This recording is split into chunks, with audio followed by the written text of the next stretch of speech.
Please stay tuned for these Express headlines. Mayong hapon, gikan sa Salakot News Center og niya na ang Express headlines region-wide karong orasa. Usa ka bangkang nga kargado og feeds nalubog human maaktubang sa dagkong balod. Na malunod ang usa ka bangkang nga kargado og feeds human maatubang sa dagkong balod samtang naglawig sa bahin sa Magat Dam. Diha mitubag si Kuya Totoy, usa ka mga tag-iya sa fish cage sa maong lugar aron motabang sa insidente ug sa pagresponde sa mga sakay sa bangka.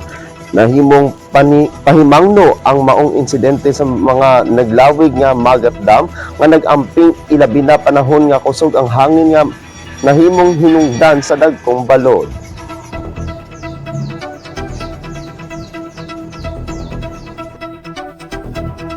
Samtang manag-uyab nga hapit nga unya ikasal patay human madisgrasya sa dakbayan sa Cebu.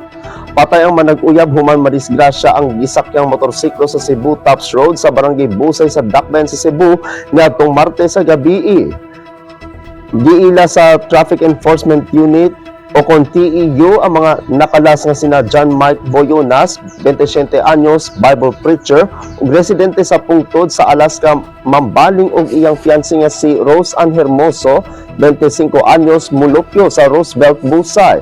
Sa investigasyon sa kapulisan, si Boyonas maoy nagmaneho sa motorsiklo samtang iyang backrider si Hermoso nga niadtong tungora iyang gikuha sa gitrabahuan ini sa Tops. Base sa nakuha sa CCTV footages sa dapit, nahitabo ang disgrasya dihang nilikay sila sa usa ka sakyanan nga nagtungas nga ilang gikasugat kay nisulod sa ilang lane sa usa ka blind curve sa dapit tungod sa kakalit sa hitabo. Wala na nakontrola sa Boyonas ang motorsiklo, hinungdan nga nabangga kini sa usa ka konkretong poste sa kuryente. Tungod sa impact, nalabay ang duha sa sementado nga dalan gikan sa ilang gisakyan nga nituyok pa makaduha og nilupad sa ere. Gitabang pa ang duha sa niresponding mga sakop sa Busay Emergency Response Team apan giteklara sila nga dead on arrival sa Perpetual Succor Hospital.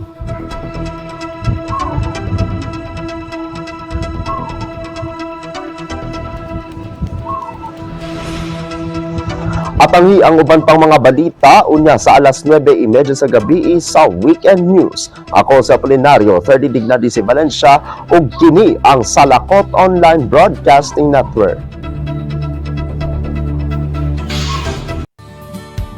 Hello kasadya, welcome to Salakot Online Broadcasting Network.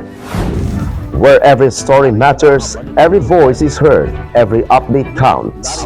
From the news and community stories and inspire features, we bring to accurate, timely, and engaging content that keeps you connected to what matters most. Stay informed, stay connected, and stay ahead. Salakot Online Broadcasting Network, the voice of the community beyond boundaries.